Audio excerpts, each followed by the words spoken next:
everyone. Thanks for joining us. We're still getting our slides set up, the perils of a quick change in a conference room. So I figured we'd go ahead and get started so we can allow time for questions at the end. My name is Laura Strodiron. I'm a product marketing manager with AspenTech. I came to AspenTech with a little over 20 years of maintenance and field service experience of trying to solve problems and getting organizations from reactive to preventative and now to predictive maintenance. So I was really excited to come to AspenTech and be part of the solution development. And with us today on our panel, we have Scott Harmeyer, who is with Archer Daniel Midland, or ADM. He's been with them for 24 years this month. And he is part of the corporate engineering group, where they develop corporate standards, support existing facilities, including digital initiatives, and as well as work on construction and commissioning of new facilities. Next up, we also have Sarah Kendall with us from Braskem Americas, where she has been for 18 years. And she's the digital transformation leader for Braskem's North American manufacturing assets. In this role, she leads the global team to identify and implement technologies to accelerate adoption of transformation solutions in operations, maintenance, EH&S, and quality. And last but not least, we have Prabhu. I practiced it all morning. I swear I did. I'll let him say it. And he's here with us from Wood, where he's evolving Wood's portfolio of intelligent software solutions and technical partnerships. He's using his over 25 years of experience in complex problem solving and physics and data, leveraging physics and data to help his clients improve their performance and create sustainable value for stakeholders while leveraging advanced technology. In a minute, I'm going to hand it over to John, but I do want to summarize that today we have, I counted up, it was nearly 130 years of industry experience up here, 2 mechanical engineers, 3 chemical engineers, 4 master's degrees, and 2 PhDs. So hopefully we can answer all your questions. Okay, I have mic, I'll use. So hi, I'm John Campbell. I've been with AspenTech since the 1900s. And when I started, I was working in the APC area and got to watch the APC industry take a journey, right? And that journey was much, I would say it was better marked than what we're doing with this digitalization journey. My son is at Philmont Scout Ranch today. He just sent me some pictures and it reminded me, yeah, he's working there this summer. I'm very jealous. But when we went on our trip hiking there last year, there were some trails we went on that were merely a suggestion, and sometimes they would tie some ribbon, to help you get from place to place. I felt like the APC journey was like a dirt road. People could follow it, they knew where to go. The digitalization journey is harder, okay? And what AspenTech's keen to do is there's really 2 things. We want to make sure that there's value with every step that you take. So our solutions are geared around, if you're going to start to do some digitalization, let's get some value out of it. Let's get some buy-in. Let's get some people behind the solution. And the other part that we really want to help you with is that we'll start wherever you're at, because people are all over the map on where they're starting and what they're trying to do. And so that's some of the things that we want to hear our experts talk about today. So I'll start with our first question, and that is, when were you first introduced to the idea of APM? And well, what does APM mean to you? So kind of those 2 together. So Scott, I'll let you start. Sure. I would say we were first introduced to the idea of APM probably 15 years ago or so.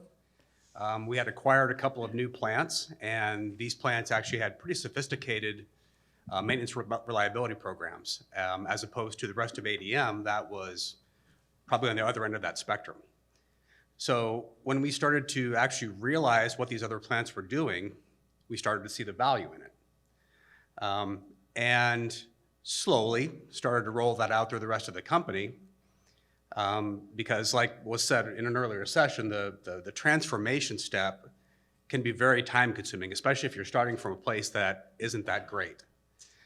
So yeah, for us, APM means really getting the most out of our assets, and understanding that this is going to be a long journey, and we don't necessarily know what that path is going to look like, but we kind of know what the end goal is going to be. So from my perspective, we've been doing asset performance optimization for a long, long time. I would say 20 plus years.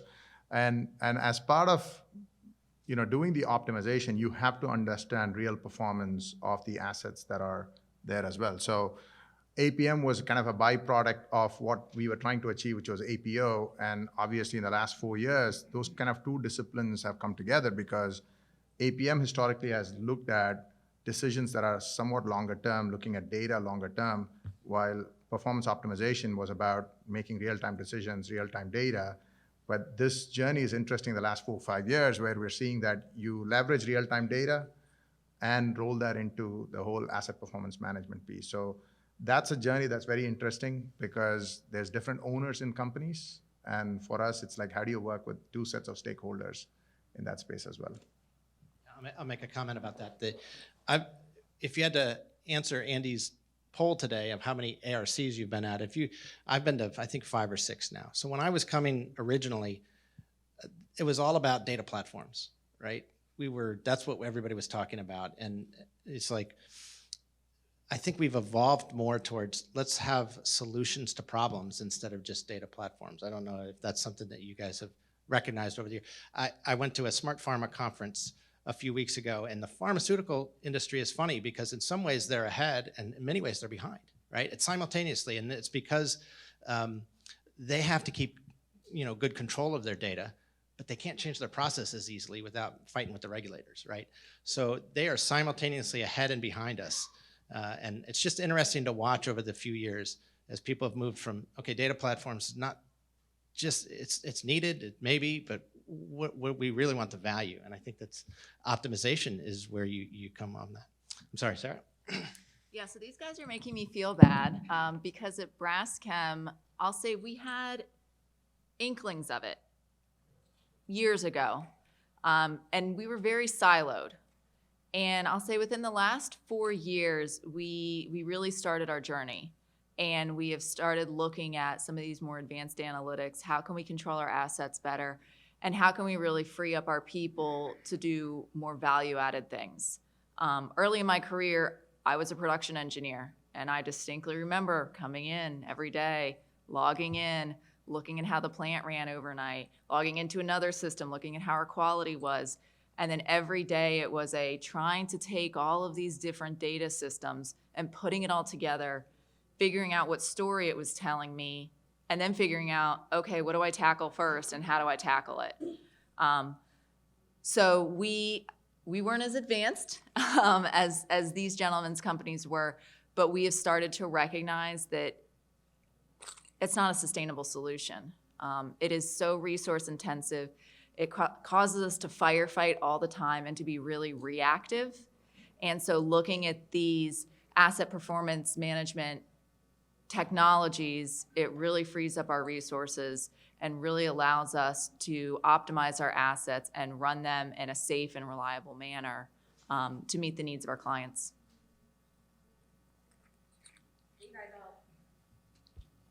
You guys all touched on some of the elements of what you were looking for in the solutions and the technology. Whether it's on the business side or on the technical side, what are some of the criteria or KPIs that you use to evaluate? There's no shortage of options for solutions out there. So how do you approach that? We did a very basic, effort versus impact, just to get it out there, just to get the ideas out there and kind of put them in the quadrants. And I think that you need to have probably a good mix of, low effort, lower impact, because especially as you start your journey, I think getting something successful out there relatively quickly really helps with that buy-in and that user adoption. If you start with your biggest project first, that's also your most difficult, it might be a while before you can even get there, and you're kind of losing a little bit of credibility. So, we really looked at that effort versus impact and to see what areas of our business were likely going to be most receptive to that change. Yeah, so from my perspective, I'm more of a service provider than an end user myself, right? So we have a different perspective of how we approach products and looking at the capabilities. So I've been in the space of dynamic modeling, understanding dynamic data, and how to make decisions from it. So there's two aspects to it, always looking at the engineering part of the solution. So when you're creating a solution, you've got to look at the data, you've got to apply the solution, create, let's say, let's say, agents that are going to do the work that they're supposed to do, right? So we're going to have to look at the engineering aspect of how easy is it for engineers to dig in, understand what they're seeing, because anytime you engineer a new solution, there's going to be errors, mistakes, and you've got to be able to dig in and understand that. So we evaluate that. But then part of deploying these APM solution is also how does the end user get value from it? So what are the aspects that you want to be able to present to the end user? How easy is it to present it? And then how do they sustain that solution long term? So that's a key part as well that we look at. Are these solutions sustainable? Obviously there are technology companies, millions out there today, lots and lots of new technologies coming up. So from our perspective, the sustainability of the solution long term is a key aspect as well. Because assets live longer. You talked about an asset that was built in 1900s. Not John, but a real asset, right? And how you had to work on it. So the thing here is that we have to remember all of these solutions need to work for 20, 30 years to get real ROI on them as well. So can the solution sustain long term? Is the company behind it going to support it long term? That's a key aspect that we look at as well. I would say for us, the first criteria was about usability, and it's really about a balance between usability and functionality. There are lots of solutions out there that have pretty advanced abilities. Unfortunately, some of them take a PhD program in order to really learn how to use it. And we wanted something that we could just use out of the box, and if any process engineer in the company wanted to try to use it, that they would be able to spin up pretty quickly on it. The second criteria was cost. I think everybody acknowledges there's a lot of value in pursuing this sort of thing, but quantifying that value is sometimes difficult, and especially when you're at the beginning, you don't really know how much you're going to gain.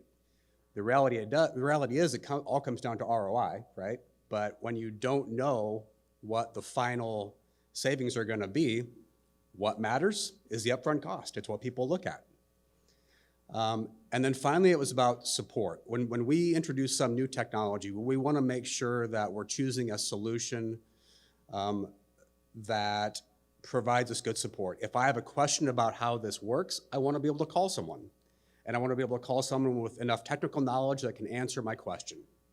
So for us, it's really more about not necessarily buying a solution, but partnering with someone that can give us a solution that meets our needs. That talks about the sustainment of the solution, right? So, our experience deploying these solutions is that clients are always going to have every 3 years a new person come into that role. So there are champions of the product, but the champion keeps changing periodically. So as a solution provider, we have to work with the end user to ensure that there's a new champion, and the new champion is trained and is going to keep that program running. And that's how you sustain it long term. So that's, it's kind of the same piece that you're talking about, but we look at it from more of the solution provider perspective.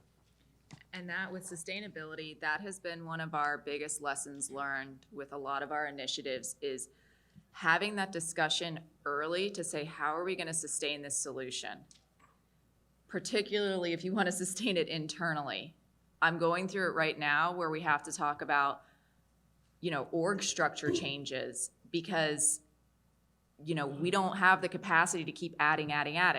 So think about, what are these people doing today that can maybe be displaced by this new technology, so it frees up capacity? But then also, how do we get that in-house knowledge, or how do we get that support in-house that we can sustain these solutions? Because like they said, things are changing so fast, you can't do it once and set it and forget it. They have to be monitored, they have to be maintained, and as a company, you have to be willing to commit to maintaining them, which might mean adding headcount, doing org structure changes, or, roles and responsibility changes. And having that discussion and that alignment early, make sure that everybody's fully committed on the solution that you're looking at, and that you don't get to the deployment and now you're talking about, oh, how do we sustain this? The horse has left the barn at that point. Let's circle back a little bit, Scott. You talked about wanting to show value. There's different dimensions of value to the APM solutions. What are when you're talking to your colleagues, what are they looking for when they say, oh, this will show value if it does this? Really, it's about coming up with a solution to a complex problem that has high visibility. So that's really where we started, like in the areas of quality. When you have quality issues, highly visible, it affects multiple people in the company, sometimes a lot of finger pointing as to where the root cause of the problem stems from. So if you can solve those kinds of problems and show truly what the root cause is, that gives the solution high visibility and allows you to build momentum moving forward. Yeah, and that's kind of in a direct tension with let's solve something easy so that we show some quick value, right? So which Sarah mentioned. So you have to have that balance, because if you take on the hardest, ugliest problem and solve it, that's great. But if you struggle, people start to lose momentum, right? So that's an interesting tension we have to carry. What did some of the first efforts look like? Let's talk about that. And you can get specific about the problems as much as you want to share. Yeah, like I said, for us, it was really about a quality issue. And we've had, these quality issues that have come up periodically over the years. A pretty big issue when it occurs, lots of resources trying to solve the problem, and then it goes away, and it's gone for a while. And those resources go somewhere else to solve the next problem. And those kind of issues are really, really hard to troubleshoot and diagnose. So when we can apply a software solution like ProMV that can look at thousands of different process variables simultaneously and start to uncover patterns that as a human, as we look at things in more of a univariate way, when we look at all these variables from a multivariate perspective, it can simply uncover things that a human looking at it alone is unable to do. And so that has really, I think, uncovered the power of this for a lot of people in our company. I'm going to defer to Sarah, because I think this probably is more geared towards end users, and I'll probably give my perspective after that. Yeah, so one of our first initiatives was also with quality, and I'll be honest, we chose the wrong partner. We were so early in our digital journey, and we had made the decision that we needed somebody else more experienced in this to help guide us, because us trying to do this on our own and make this up as we were going was going to take too much time. And we had a use case. In hindsight, we probably selected the wrong use case. So I think that's another watch out, is make sure you select the right use case, not only to prove the solution, but also to prove the partner. And we got through it, and at the end, it didn't go as we anticipated. And so we had to stop. We had a lot of lessons learned from that. Lessons learned that we still apply today in terms of how do we select the right use cases, the right proof of concepts, how do we select the right partners. And since then, we've been able to be more successful. We still have our stumbling blocks. We're always learning lessons, probably the hard way. But it really taught us a lot about those partnerships and making sure that you're selecting the right solutions. So from my perspective, it's an interesting comment you made, right? So, when we do, let's say from a sales side, we look at workshopping, and looking at the top 5, top 10 problems and working with the operations team. A lot of times when we go through, and no disrespect to the CTOs and the CDOs here, there's gaps between what the digital organization thinks are some of the biggest problems, whether the operations team think as the biggest problems as well, right? So you have to work with both to understand, because the digital organization is going to push you one way, and the operations team says, actually that's not my biggest problem. So you got to work with them, understand through a workshop what are the top problems, and then put it through a funnel and figure out which one is the one you want to attack first to get the to prove your use case out. So one of the examples, and some of our end users are here as well, is a big problem we took on, and at a design, end of design stage as well. So it's sort of different in that customer knew the problem. It was an optimization, is a transient problem to solve. And it was a big problem. By the time we spent months on solving the problem, they actually changed the design slightly to get away from the problem. So the project stopped midway. So from an end user perspective, or from a solution provider perspective, for us, it's like, don't take on such a big problem, because now you've got to put all of the effort trying to prove the use of the product itself out, right?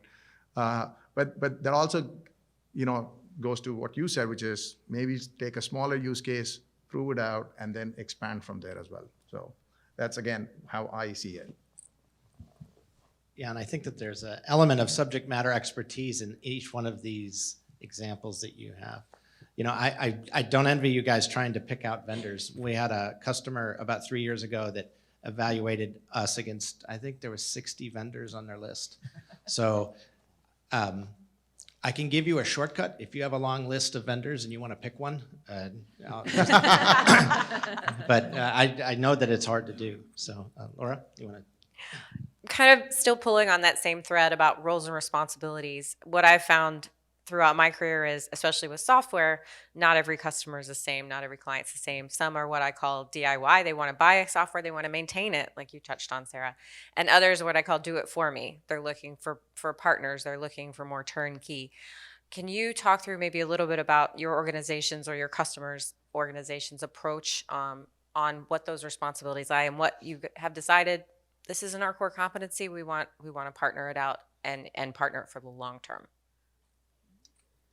I would say for us, our first instinct is to do all of this work in-house. Mainly because when you're dealing with optimizing process operations, you really are the subject matter expert. You can't bring someone in from the outside and say, here, optimize this process. You don't know anything about it. Here's a P&ID and a narrative.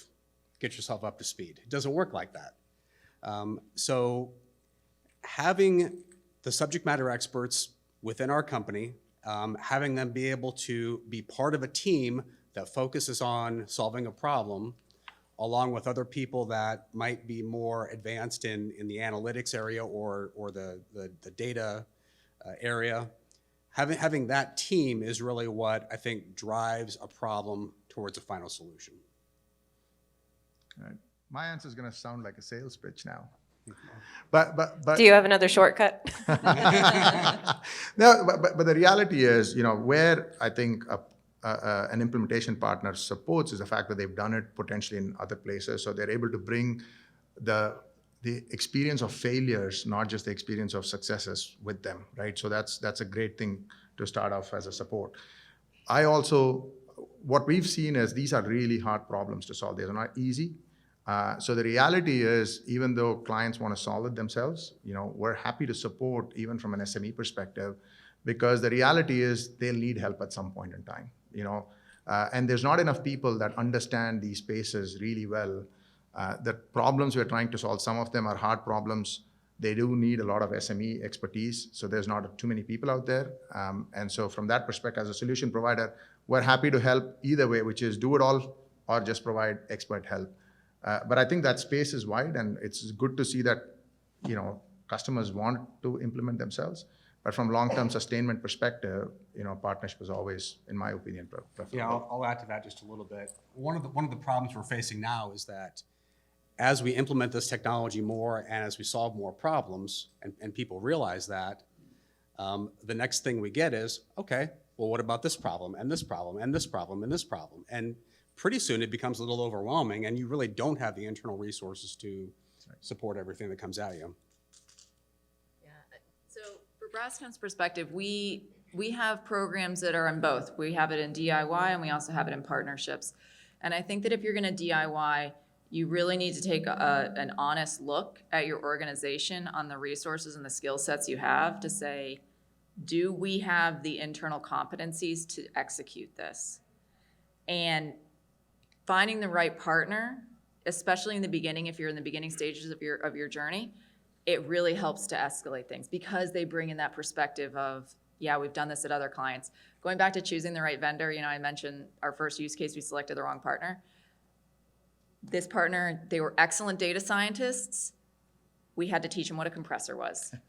We had to teach them what an exothermic reaction was. We had to basically give them a crash course in, an industry like petrochemicals. And we spent so much time trying to get those people to understand the real world application of what they were trying to model. It was exhausting. So I think, again, think about what that right balance is. Braschem has taken the approach that we've hired our own data scientists. So we have our own internal data science team that is doing some of these applications. But like Scott said, there's so many things out there that we also go to our trusted partners to say, how do we escalate this, and how do we get a little bit faster so we can put more and more out. So if I may, I want to ask one question. Is that okay? One of the things that we've seen is, a lot of these solutions for years have been implemented at Greenfield, and the deployment from Greenfield handover to operations is so tightly controlled in terms of FATs, SATs, and all of the before you hand over the solution, you've got to go through bulletproof system so that the projects team is happy that they're handing over something really smart and good to the operations team. The big changeover we see here is a lot of these technology solutions are being implemented at OpEx phase during operations. Are you guys working more agile and willing to take on the non-FAT, non-SAT solution, or is the process pretty much similar? What's your experience in that space? So we are definitely taking an agile approach, pretty much to all of our projects. All right, thanks. Same here, and that's been a change as well. We're very much used to waterfall, and so getting people bought in on agile, even teaching people about agile, getting people to understand, like, I'm not going to come to you and train you just once. Like, I'm going to come to you with a partial solution and continue to iterate. That took buy-in, right? That took a lot of user acceptance to change our strategy on how we did projects.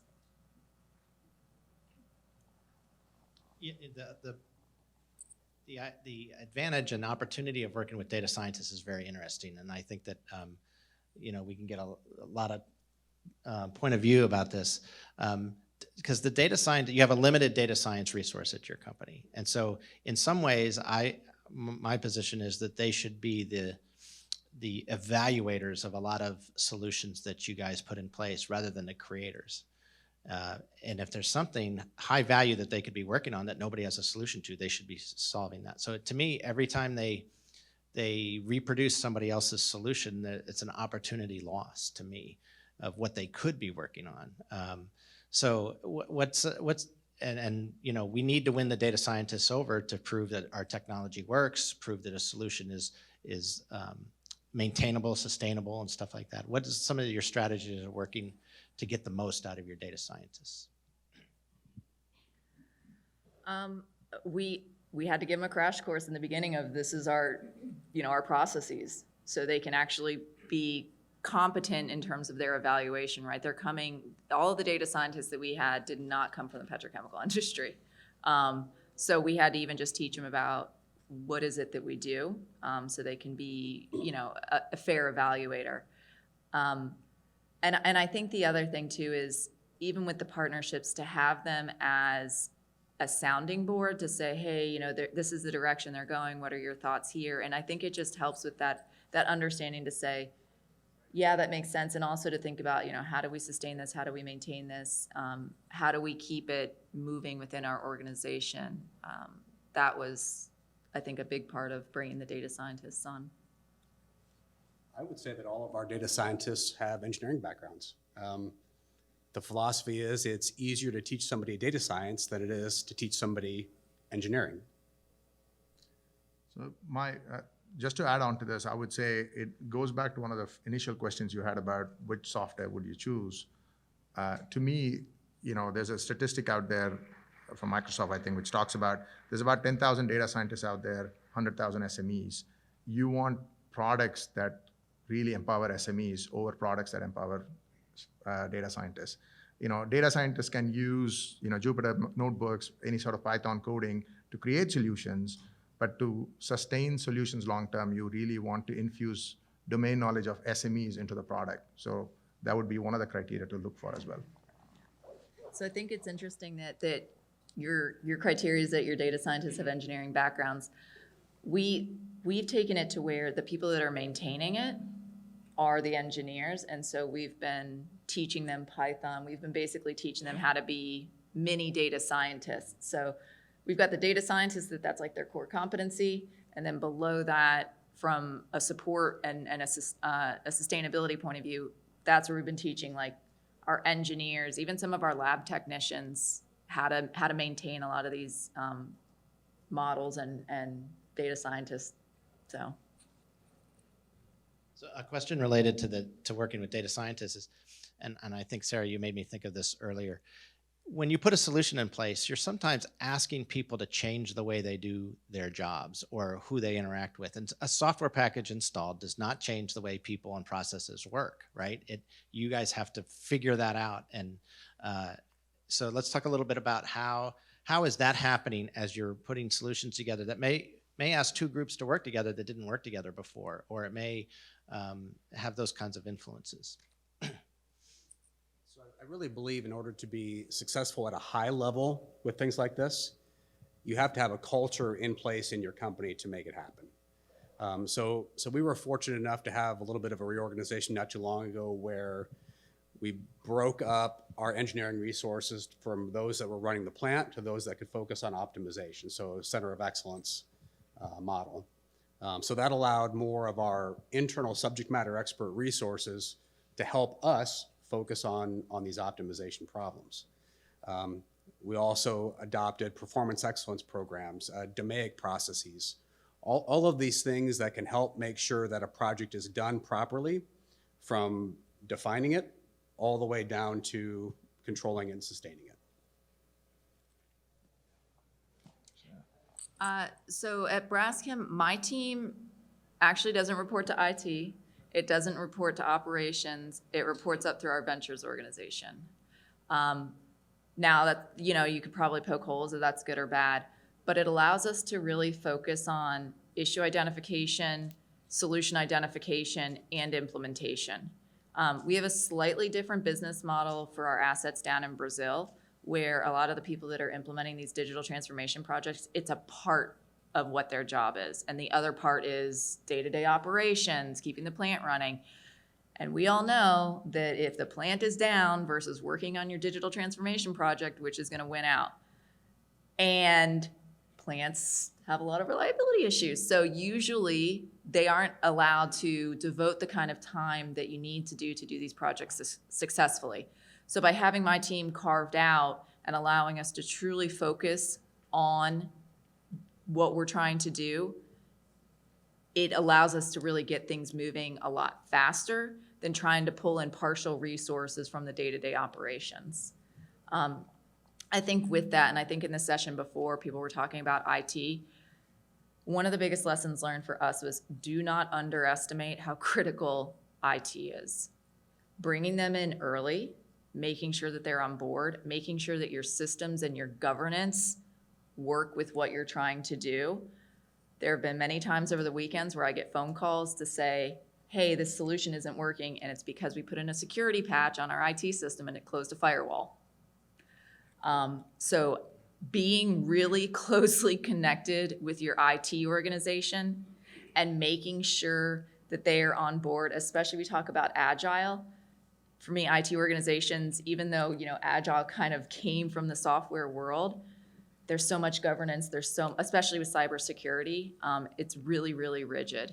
And you need to make sure that whatever solutions you're looking at, your IT organization is bought in on and they're on board with you. So I guess my perspective on this is all of the issues both bring up is the reason why on both sides of you need to have champions, right? So you need champion on the end, provider side that understands each operation and knows the intricacies of the issues that come up, has that memory to go and solve the problem quickly, because these products are put out there to support operations. which means, like you said, they don't have time digging in, finding out problems if there's a problem. They're not engineers willing to spend hours trying to dig in and debug an issue. They want a product that works robustly, providing feedback on a continuous basis. So if there's a problem, you want somebody who understands that system well on the provider side to provide the support quickly. And the same way, when it does fail for other reasons, one of the things that happens from an operations side is trust deficit on the product straight away. The minute once or twice you have those failures, people are gonna stop using the product potentially. Again, that's why you need champions to champion the product, showcase the fact that it was probably not the product's failure, it was other things that caused it. So for all these other reasons, you need champions on both sides to ensure that it's successful long term. So let me ask you this. When you see champions that are seeing how a solution works and they say, okay, now we have this level of information, I'm going to go change things, the way we do things. Is that instigated by the champion, or as a consultant, do you come in and drive them to do that? Yeah, look, I mean, whenever you deploy something new in operations, you have to support the change management, right? You do that. But at the end of the day, to sustain it, you need the champion. Yeah, we just implemented a solution not too long ago, and it was really to solve a pretty fundamental problem, increasing yield. And once we implemented the solution, we had a plant champion that I was working with, and once we started to see results, then came, driven by him, well, what about this and what about this? Can we do this instead of the way we used to do it? So success, I think, drives more opportunities to make further changes to drive more improvement. Yeah, my favorite story about that is we had a gentleman who was using our solution, and there was a pump that would go down quite a bit, and he put some simple stuff together to predict when that pump was going to fail.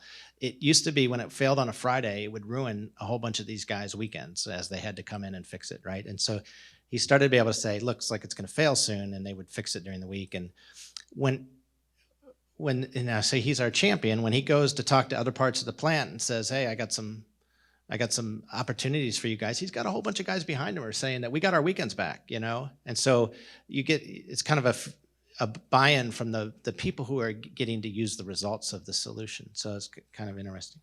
Okay, so I'll throw out another question, and then maybe you've heard something today that you may want to comment on, and we'll give you a chance from the audience to grab a mic. So what's the next steps, your immediate and your long-term future? What are you focusing on now? So I think right now we're still focusing on solving what we consider our highest value opportunities. This is something I had done a couple of years ago, is put together a list of highest value opportunities throughout the company. And that's what we've been focused on for the past couple of years. But like I mentioned earlier, as we see success in those areas, the number of requests coming in goes up exponentially. And so They didn't know you could do these things. That's and now right. They have all sorts of ideas. That's right. So being able to quantify potential benefits and prioritize projects based on impact, I think, is a key moving forward. Okay, so now you know how a software product manager feels when everybody wants a new feature. Okay, just Forget I said that. So for us, we're really focused on scale up.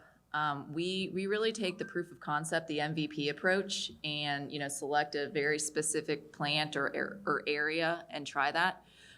We've now had enough demonstrations of success that we want to scale up globally. And how do we manage that? Because that comes with its own set of challenges on, how do you quickly adopt proven solutions into other areas? How do you maybe do a little bit of customization because it's not a direct swap? And how do you really share those lessons learned and those good practices, from site to site, from region to region, from country to country? We're in the scale up phase for a lot of our initiatives. And that's another one to add to the product selection process, which is going from a proof of concept to enterprise level deployment. The scalability of the product is pretty important because you don't want to redo everything you did at the proof of concept all over again every single time you scale up. So Before we go to Before we go to question and answer, I do want to make sure and highlight that we do have some of the specific examples and case studies at our booth about what Scott and Sarah mentioned. So come by and we can give you more details on those. But with that, let's open it up for questions.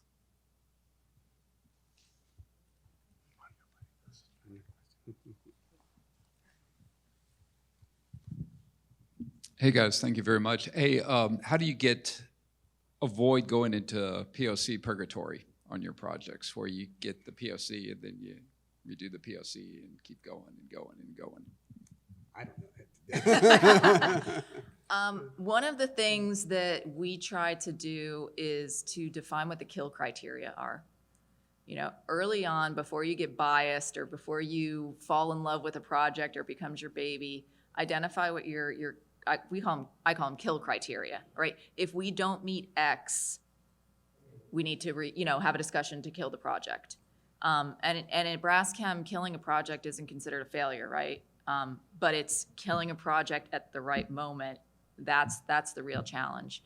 And I think, again, doing that up front so you don't keep moving the goalposts, or you don't get so personally invested in it, or you don't fall into that sunk cost fallacy, I think is really important. Yeah, I think one thing is that if you do a bunch of POCs and you show a little value at every step, that drives people to want to keep doing POCs. Like, okay, we gained a little bit, but I'm not sure that can be applied to this problem or that problem. So I think there's a certain activation energy to it. Once you start to solve maybe what were considered very complex problems, and you show very large benefits, that allows people to buy in and say, okay, now I believe it, let's move forward.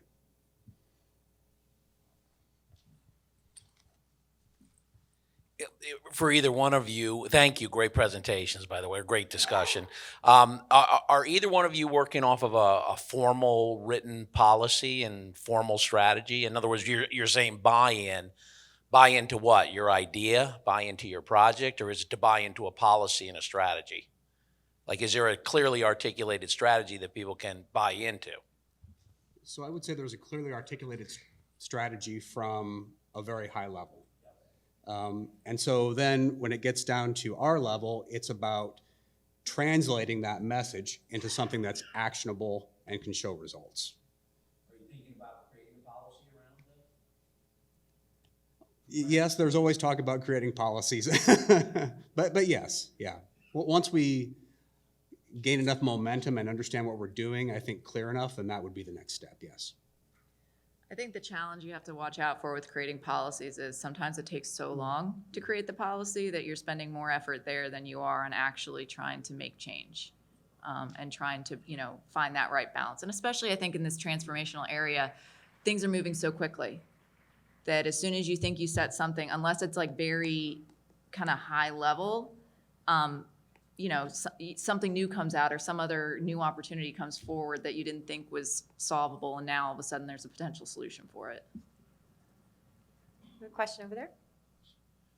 So I wanted to ask a little bit more about how you all carved out your transformation team that you report up to the ventures group. I think that's really interesting and solves a lot of problems that we see when it comes to adoption within companies and fast tracking projects that are successful. Who made that decision within your organization, and what drove that? So when I joined this role, it did not exist before I took it on. I was invited to create this position and how the team would work. And at that time, the person that I was reporting to, it worked out from an org point of view. And we've gone through several org changes since then, and it has still stayed to where my team is separated from the rest of kind of the business. So whether that was intentional or not, or whether it was, hey, we recognize that we need to start our digital transformation journey and we need to start somewhere, so we're just gonna do it here and we're gonna, adapt as necessary as it evolves. I think for us, it was I don't know how strategic or how intentional it was, but even as we've gone through the org changes, I feel like it is proven that model works best for Braskem, again, because we're able to really focus on it and allow us to move things forward. Like I said, down in Brazil, I don't really have a counterpart for our organization down in Brazil. It's a little bit of like bits of people all over the place. And so I've got a little bit of frame of reference for that, and that's why I feel like having it carved out enables us to work in a more agile manner.